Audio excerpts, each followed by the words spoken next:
The human experience is fundamentally defined by a profound and persistent disquiet. We are creatures perpetually seeking something greater than the moment, something beyond the finite confines of our existence.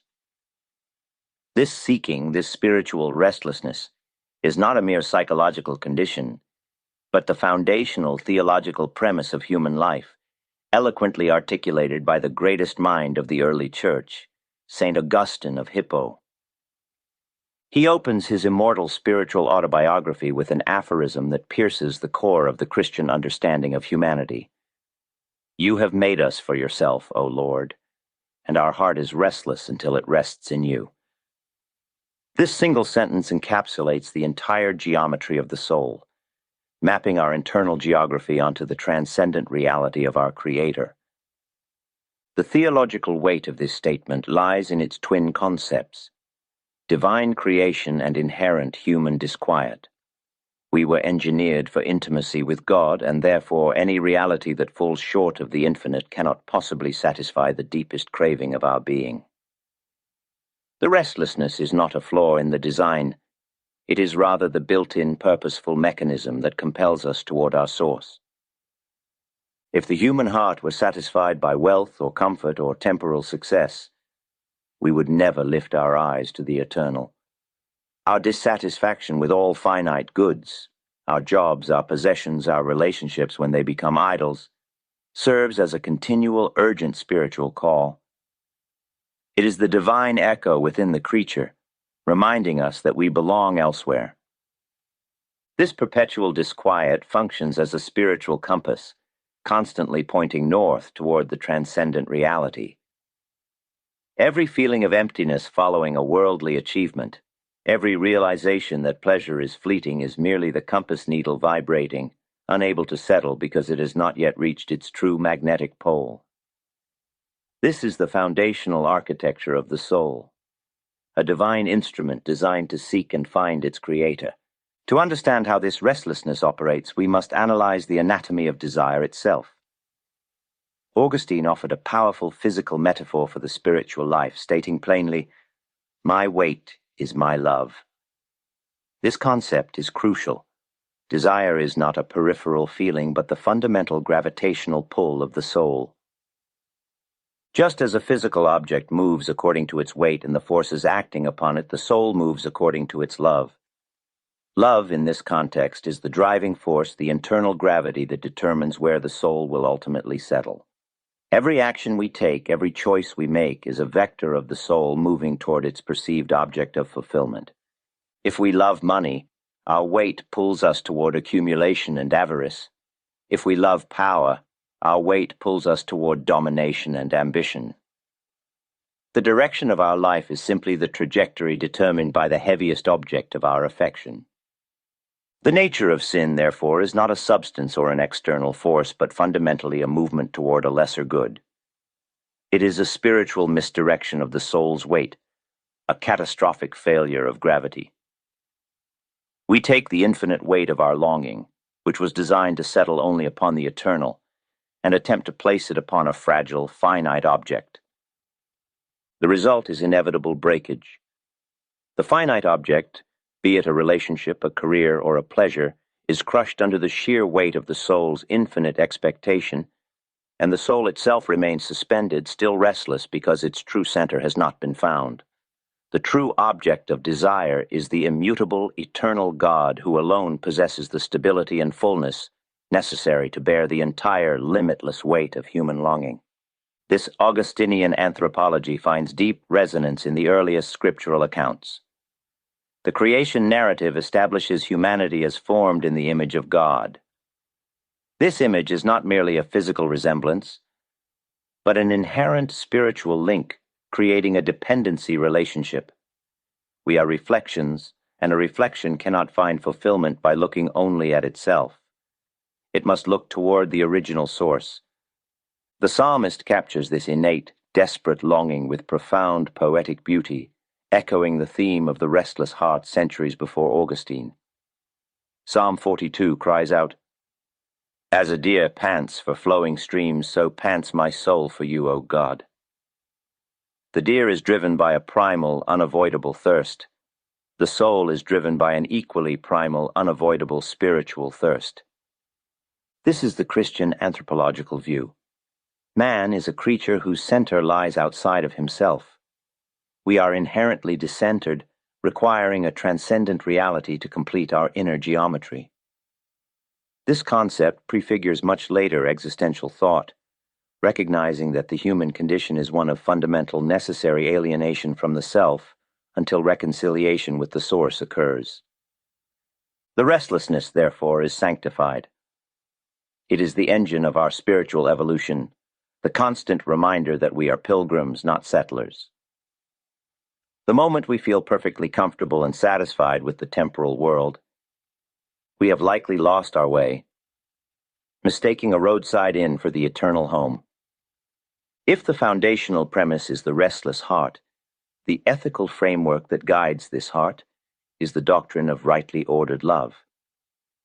Augustine introduces this central ethical concept by declaring that virtue is nothing other than rightly ordered love.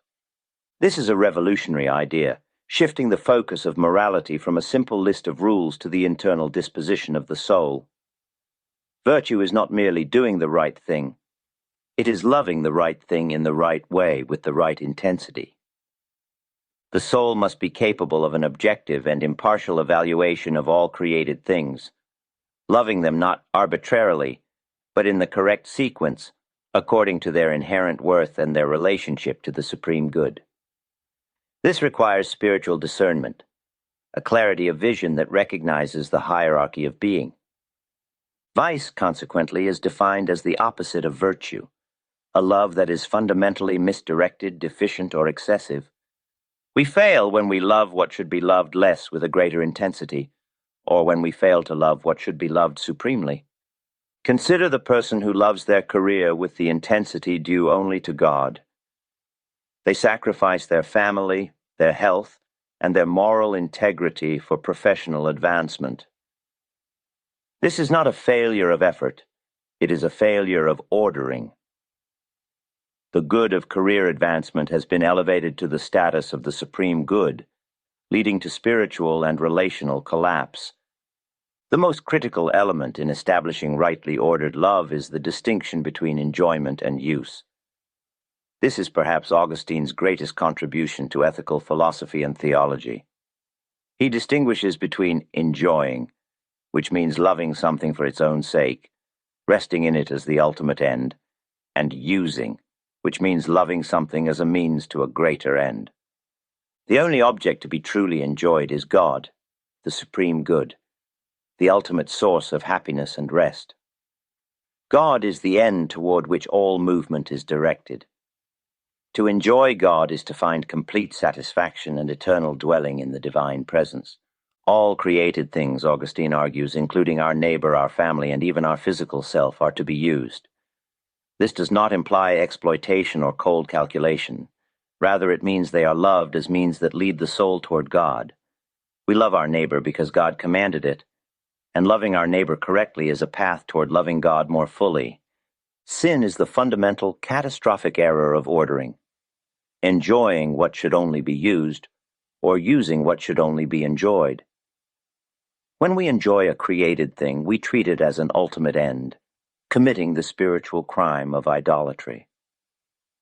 We attempt to find final, eternal rest in something temporal, thereby damning both the object and the soul to dissatisfaction. Conversely, using what should be enjoyed, for example, treating God merely as a means to wealth or health, reduces the supreme good to a functional tool, distorting the entire spiritual reality. This misuse leads inevitably to brokenness and the intensification of the restless heart. This disordered love manifests practically in the three categories of misdirected desire, rooted in the first letter of John: the lust of the flesh, the lust of the eyes, and the pride of life. Augustine maps these ancient categories onto his geometry of desire, demonstrating how they represent specific failures in ordering. The lust of the flesh is the excessive love of temporal bodily pleasure. It is a failure of temperance, elevating the immediate sensory experience, food, drink, physical comfort, above the spiritual and eternal good. The soul's weight settles too heavily on the fleeting sensations of the body. The lust of the eyes is the excessive love of worldly curiosity and spectacle.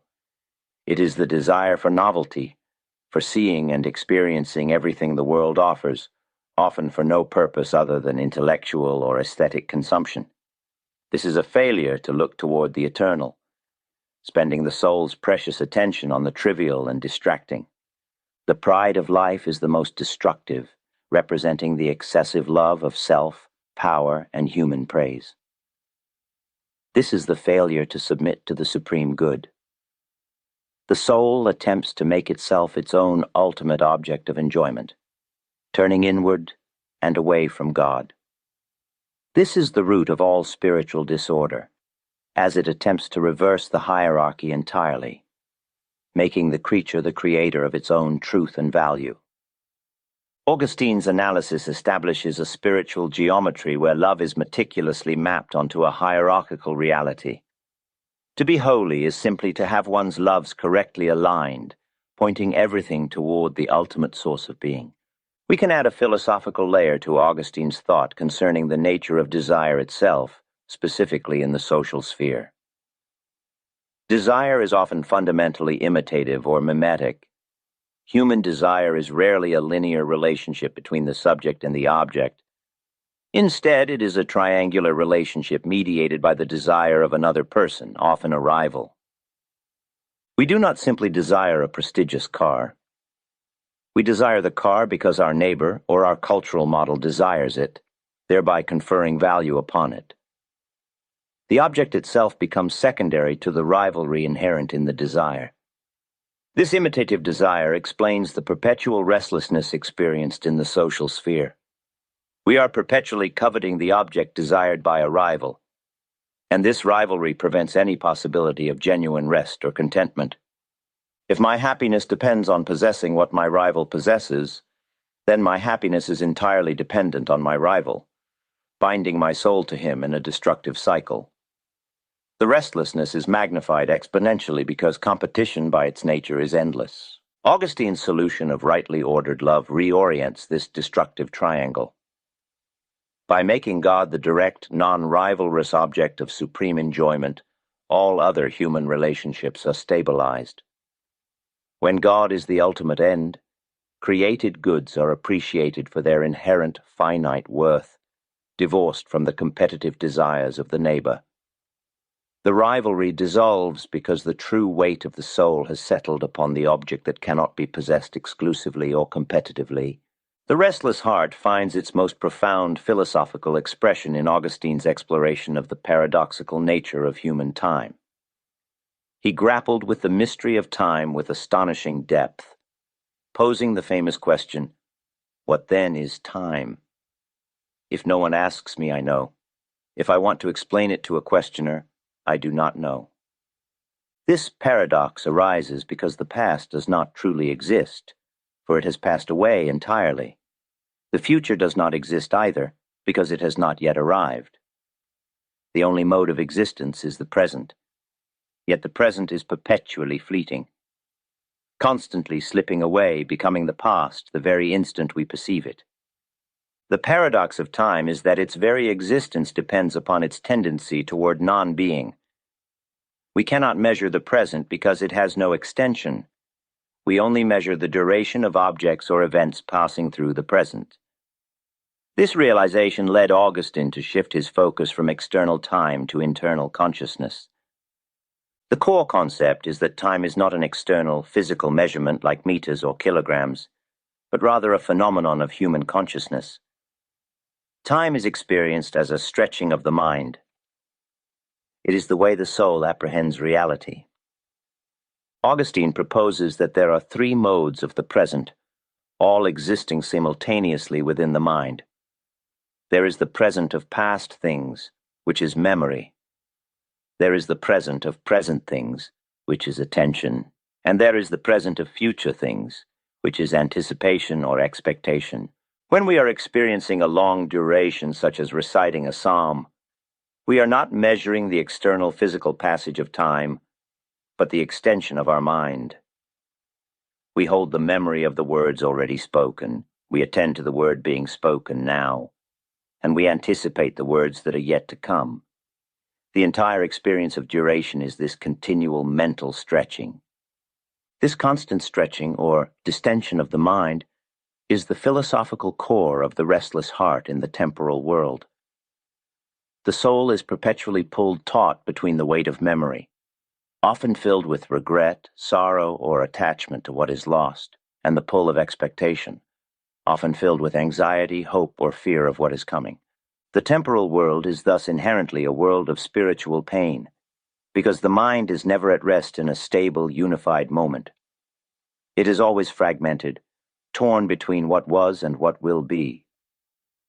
The restlessness we feel is the existential discomfort of the creature whose mind is extended across time, yet longs for the stability of eternity.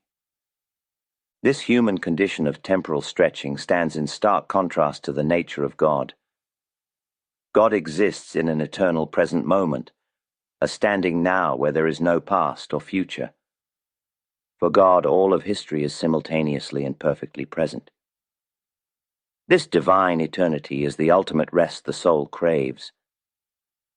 The restlessness of the heart is therefore the soul's temporal existence, the state of separation from the eternal rest of God. It is the necessary consequence of being a finite creature living under the dominion of change. The spiritual task is to contract the painful stretching of the mind. This is achieved through focused attention on the eternal, through prayer, contemplation, and the cultivation of rightly ordered love. By fixing our attention firmly on God, the eternal present, we begin to find a foretaste of rest even in this life. We reduce the pull of anxiety about the future and the weight of regret about the past. Augustine profoundly redefines the role of memory in this process. Memory, instead of being merely a receptacle for past pain, is redeemed as the place where God is discovered. God, as the source of all truth, beauty, and goodness, is retained within the inner self. When we delve into memory, we are not just retrieving personal history, but encountering the immutable truths that reside there, truths that point directly to the eternal. The restless heart's journey culminates in the path to rest, a path that requires both intellectual assent and the necessary intervention of divine grace. The search for God, Augustine realized, is fundamentally a journey into the self, a turn inward toward the interior life. He famously declared that we should not look outward for truth, but inward, for in the inner person dwells truth. The mind's ascent begins by observing the external created order, recognizing its beauty and complexity, and then realizing that these things point beyond themselves to an uncreated source. The ascent continues as the mind moves past the shifting temporal realities and into its own faculty of reason and understanding. Here, the soul recognizes that the eternal, unchangeable truths of mathematics, logic, and morality must have an eternal, unchangeable source. This source, the inner teacher, the eternal truth, is closer to the soul than the soul is to itself. True knowledge, for Augustine, is inseparable from love. Knowing the truth of God's ordered reality is the necessary precondition for establishing rightly ordered love. We cannot love things correctly unless we understand their proper place in the hierarchy of being. The intellectual ascent is the mapping process. The love is the gravitational pull that follows the map. However, Augustine's personal journey taught him a crucial lesson. Intellectual assent alone is insufficient. The mind may have the power to know the eternal and immutable truth, but the will, corrupted by sin and disordered love, does not possess the power to cling fast to it. He experienced the painful gap between intellectual understanding and volitional commitment. The resolution of the restless heart, therefore, cannot be achieved by philosophical effort or self-discipline alone. It requires divine intervention. It demands grace. Grace is the necessary power that heals and reorders the will. It is the divine assistance that enables the soul to truly love the supreme good above all else, thereby stabilizing the entire geometry of the heart. Without grace, the soul remains trapped, knowing what is good but unable to choose it consistently. This realization leads directly to the necessity of the mediator, Jesus Christ. Christ is the unique bridge between the temporal, restless human condition and the eternal, resting nature of God. As both fully divine and fully human, the mediator reconciles the two realities. Christ's humanity provides the accessible path for the human soul, and his divinity provides the eternal power necessary to heal the broken will. Rest is not an achievement earned through self-improvement. It is a gift of salvation and forgiveness, a reconciliation that pours God's own love into the human heart, thereby correcting the soul's gravity. The ultimate rest promised by Augustine is not a state of inactivity or passive contemplation. Rather, it is a state of perfect, harmonious, and rightly ordered activity in the presence of God. It is the spiritual equivalent of a perfectly tuned instrument, functioning exactly as designed without discord or struggle. In this final geometry of rest, the painful stretching of the mind ceases. Memory is no longer a source of regret, but a treasury of God's past mercies. Anticipation is no longer a source of anxiety, but a confident expectation of eternal life. Both are absorbed into a perfect, eternal present moment. The soul's weight, which is its love, finally finds its true center in God, the supreme good. All secondary loves are perfectly aligned beneath this supreme love, resulting in a state of tranquil, eternal enjoyment. The heart is no longer restless because its gravitational pull has found its home. This exploration of Augustine's thought, the restless heart, the geometry of desire, the labyrinth of time, is a journey into the deepest questions of human existence and purpose. His work provides a comprehensive map of the soul's terrain, detailing the struggles of the will, the distractions of the world, and the ultimate necessity of grace. To fully grasp the power of these ideas, one must not only analyze the concepts, but immerse oneself in the personal narrative that birthed them. The transformation of a brilliant, ambitious, and deeply sensual pagan rhetorician into the doctor of grace is the ultimate demonstration of the principles we have discussed. If you are looking to move beyond the abstract theology and witness the power of the restless heart finding its rest in real time, there is no better guide than the original text itself. We strongly recommend reading the Confessions of St. Augustine. This foundational spiritual autobiography details Augustine's personal journey from intellectual wandering through the dualistic errors of Manichaeism, and finally to the clarity of Christian faith. It is an honest, raw, and intimate account that explores the themes of sin, grace, memory, and the persistent struggle with disordered desire in a way that remains profoundly relevant today. It is the map of the soul's conversion. And for those who prefer a more comfortable reading experience, this book is available in a large print edition, making it easier on the eyes. The link to this essential resource can be found in the description below. The final destiny of the human creature, according to Augustine, is not merely to exist, but to praise God with a heart that has finally found its true home and is no longer restless. The purpose of life is to align our love with reality, recognizing that our nature demands the infinite. If these words speak to you, you're not here by chance. Subscribe, like, and share your thoughts below. Each simple action helps this message reach more hearts and reminds me that this work still has meaning.